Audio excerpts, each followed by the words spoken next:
Eh bien, bonjour, bonjour à vous. C'est une nouvelle démo, cette fois-ci sur le MCP.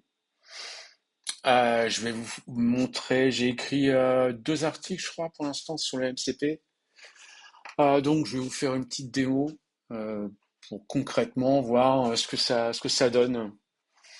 Un petit rappel, qu'est-ce que c'est que le MCP? C'est un protocole de discussion avec les IA, le modèle contexte protocole, vous voyez ici.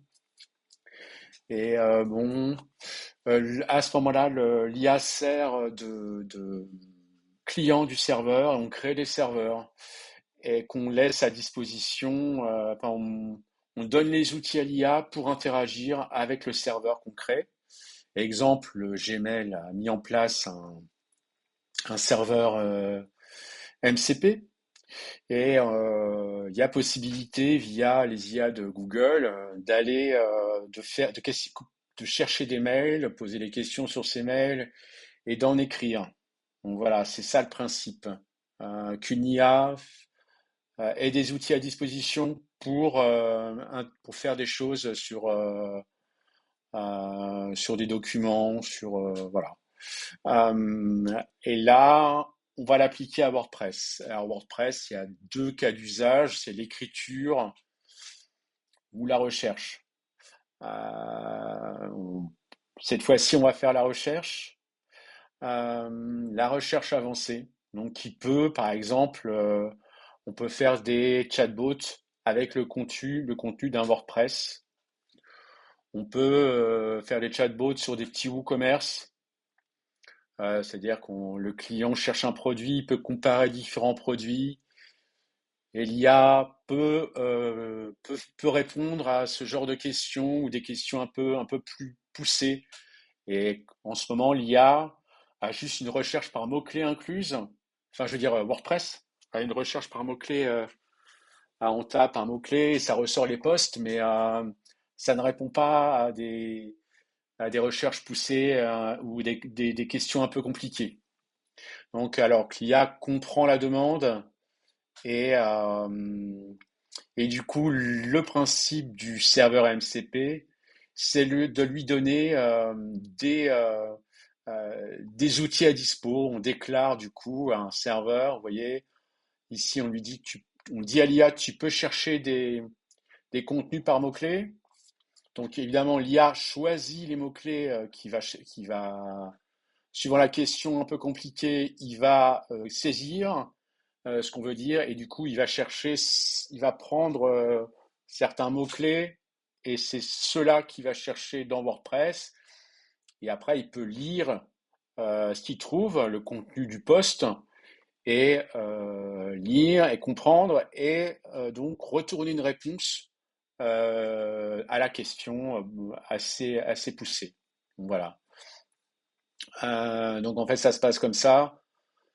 On fait un bot qui envoie au client, donc qui est l'IA, une demande et on configure l'IA pour aller chercher la réponse sur le WordPress. Voilà. Le WordPress est donc via authentification, elle n'est disponible que pour cette IA. Et donc il y a une petite recherche qui se fait et il retourne le résultat. Donc on va voir ça ensemble dans la démo. J'ai créé une documentation fictive d'une entreprise. On va dire que là, c'est le cas d'usage d'une documentation interne disponible pour les salariés. Mais je vous dis, ça peut être aussi une recherche en fonte ou une recherche de produits. Euh, mais c'est un bon exemple parce que là, par exemple, on peut cadrer un peu ce que retourne WordPress. On peut dire que tel rôle, euh, tel personnel n'a accès qu'à ces postes-là. Et on donne l'instruction à l'IA de ne chercher que ces postes. Et c'est pas l'IA qui décide, c'est vraiment les requêtes du WordPress qui sont fermées à autre chose.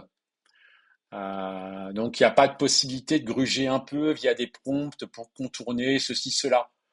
Il cherche seulement Là, je lui ai dit de chercher seulement dans ces 7 documents. C'est des documents qui parlent bon, d'achat, de demande de matériel, de notes de frais, déplacement professionnel, vous voyez, la validation des demandes, l'archivage et ainsi de suite. Voilà. Donc ces documents, vous voyez, c'est des posts WordPress. Par exemple, le remboursement des notes de frais. Bon, là, il n'y a que 7 documents, mais on peut en faire, pour les grosses entreprises, ça peut être des centaines de documents sur les procédures internes. Je pense que c'est utile pour une entreprise qui atteint un certain nombre euh, de salariés. L'échange d'informations devient un peu compliqué. Du coup, un bot ou une recherche interne un peu poussée, ça peut être la solution. Voilà. Donc voilà, là c'est l'interface. Je lui donne les documents auxquels il est limité. Ah, il a interdiction d'aller chercher sur Internet. Et puis donc voilà. Donc là, c'est un WordPress dédié au stockage. Et moi, j'ai configuré pour que le bot soit n'importe où ailleurs. C'est-à-dire que le bot, il est sur un autre site. Et en fait, on demande à l'IA d'aller chercher sur, euh, sur son serveur qui est un WordPress. Mais en fait, le WordPress qui contient la documentation peut être fermé à l'extérieur. Si vous voulez, au niveau de la sécurité, on est bien parce que c'est seulement l'IA qui discute avec le serveur WordPress qui gère les documents. Et le bot, eh ben, on peut le mettre un peu où on veut, hein. Donc il y a une demande qui est faite là. Le WordPress, l'IA et le WordPress discutent. Il y a des échanges qu'on va voir tout à l'heure sur les documents autorisés et il effectue sa tâche qui est là une recherche, mais ça peut être de l'écriture, ça peut être de la génération, et il retourne le résultat à l'utilisateur. Donc ce que je vais vous montrer, on va faire des requêtes. Et on verra ce que fait le serveur, les recherches qu'il fait, et on verra la requête de départ. Voilà.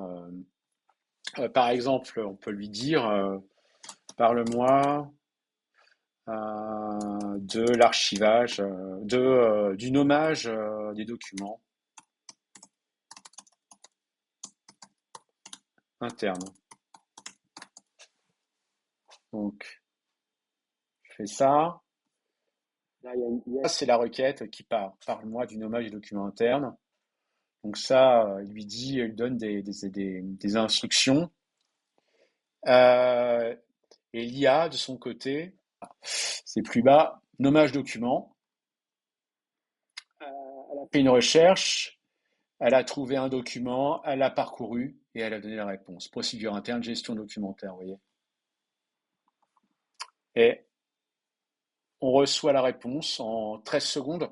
Donc en fait, un petit résumé du nommage. Donc en fait, c'était le 6e document ici. Il a vu que c'était là. À un moment, on explique, voilà, c'est ça. Voilà, il a trouvé les bons. Et donc on va tester d'autres recherches. Je crois que j'avais préparé des petites recherches. Par exemple, euh, je veux, je dois acheter un écran. Comment faire? J'ai plus d'écran, voilà. Donc on lui dit ça. Donc, normalement, euh, je dois acheter un écran. Vous voyez, là, c'est parti. Là, il fait la recherche. Il trouve procédure interne, achat de demande matérielle, c'est le deuxième document. Et là, il lance une instruction fetch. Mais en fait, il pourrait très bien avoir plusieurs résultats et faire plusieurs fetch. En fait, il fait ce qu'il veut. En fait, il est libre de refaire une recherche s'il n'a rien trouvé. Là, il a trouvé 3 documents, mais s'il en trouvait zéro, il changerait sa recherche et il recommencerait, si vous voulez, hein. Il s'adapte. Voici une procédure interne, voilà. Donc, il explique que c'est entre 500, voilà, il explique comment faire. Bon. On peut parler des notes de frais. Euh, dans quel hôtel j'allais en déplacement. Voilà. Donc de nouveau, il va chercher déplacement et voilà. Il cherche hôtel. Il a trouvé déplacement professionnel.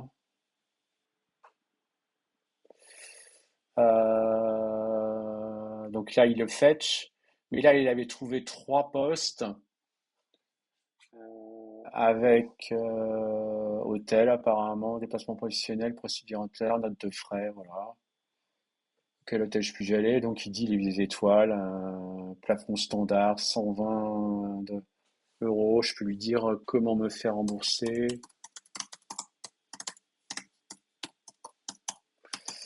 Voilà, vous avez compris le système.